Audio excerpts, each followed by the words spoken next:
Today is April 20th, 2021. My name is Charles Suter. Today I'm presenting part 2 of my series titled Active Listening. My main message: the best thing you can do for others is to listen. In communication, talking is king and listening is queen. But listening is the most underrated part of communication because so few people do it and do it right. Most people learn to talk before they really learn to listen, so most people are listening deficient. Most people prefer to talk and few want to listen. Thus, most people don't really listen to others, they just pretend they are, as they wait until it is their turn to speak again. Most people prefer the limelight of speaking rather than listening. Half the value of communication is lost when people fail to listen actively. However, there are real benefits to actively listening.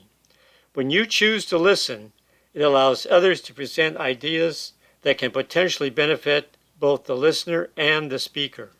You might learn something useful to apply to your own life. And second, when you are actively listening, you are rendering a value to the speaker, who may be struggling to condense muddled thinking into coherent sentences. This presentation offers 3 specific reasons for actively listening to others. 1. Building relationships. 2. Developing ideas for mutual benefit. And 3. Helping others by allowing them to vent pent-up emotions, clarifying muddled thinking, and exploring options for dealing with sources of their emotional distress. The first reason for active listening is that listening builds good relationships. Relationships are built on good communication, so this includes both talking and listening. Listening makes others feel important and valued, helps cementing the relationship. Relationships are based on value for value contributions, and listening is certainly a valued contribution. The primary reason for actively listening is to build relationships, wherein each person derives some value from the association. Just as important, listening gives the speaker a sense that what they're saying is worthwhile and important, thus serving to boost their self-esteem. By listening, you gain information as to the needs of the other person and what they want to receive from you that is of value to them.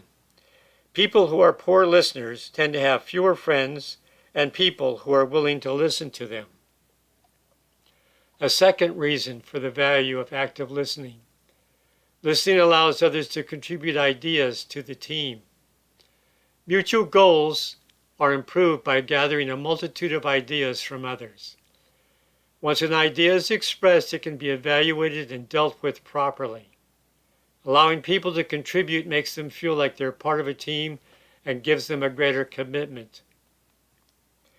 Listening to others contribute to a subject of mutual interest helps build the value of the conclusions reached. Listening is a way to build not only relationships, but teams and families as well. No one has all the answers, and no one's plans are conceived perfect in the first draft. Idea sharing tends to find and remove discrepancies and deficiencies and helps to improve the quality of any raw ideas. If the people sharing ideas are part of a team, then sharing and comparing ideas builds commitment to working collaboratively to implement the ideas that were jointly created. People tend to commit to ideas they contribute to. The third value of active listening. Listening helps others vent feelings, clarify thoughts, and boosts their self-esteem. By listening, you give others a chance to express their own ideas. Expressed ideas can be corrected, shaped, and improved upon. Finally, refined ideas lead to appropriate actions for healing and decision-making and resolving personal problems.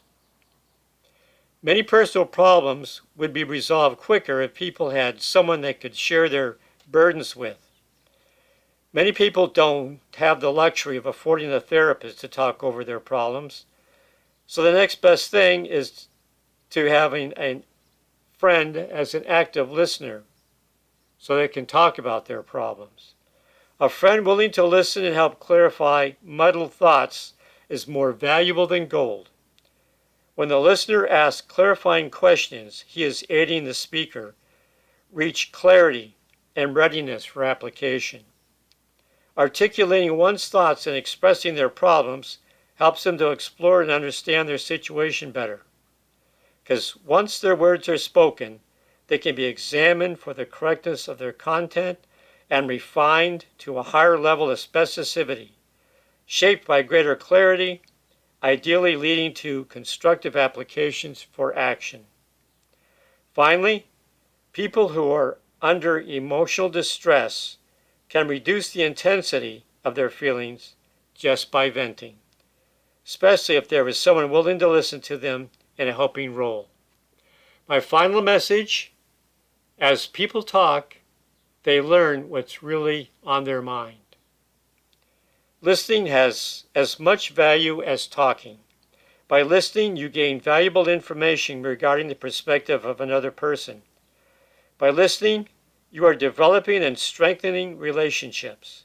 2, allowing other people to contribute ideas in support of mutual goals. And 3, providing a valuable service in helping people to clarify, explore, and understand issues that might be bothering them. Listening is not something you do while you wait your turn to speak, but is a valuable activity in its own right with benefits for both the speaker and the listener. That's all for now. Remember to stay positive. You'll be happier, healthier, and live longer.